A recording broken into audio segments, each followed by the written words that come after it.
नमस्कार, मी मिमिक्री कलाकार संदीप जाधव येत आहे आपल्या भागात वृंदावन नगर जत्रा लिंक रोड नाशिक या ठिकाणी मंगळवार दिनांक 10 सप्टेंबर रोजी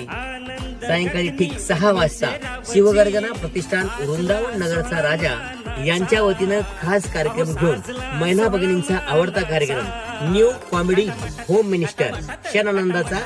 खेळ पैठणीचा या कार्यक्रमात गप्पा गोष्टी गाणी मिमिक्री आणि सोबत अनेक बक्षिस या कार्यक्रमासाठी सौजन्य आहे सौ शीतलताई नितीन माळोदे माजी सभापती तथा नगरसेवक त्याचप्रमाणे माननीय श्री दिलीप निवृत्ती निमसे संचालक साईलीला लॉन्स आयोजक आहे बंटी भाऊ कोळी शिवगर्जना प्रतिष्ठान अध्यक्ष केतन धिवर आणि कार्याध्यक्ष आहे संतोष खोडके अध्यक्ष उपाध्यक्ष सभासद यांनी मला निमंत्रित केलं त्याबद्दल त्यांचे खूप खूप धन्यवाद। मी येतो आहे उद्या संध्याकाळी ठीक 6 वाजता।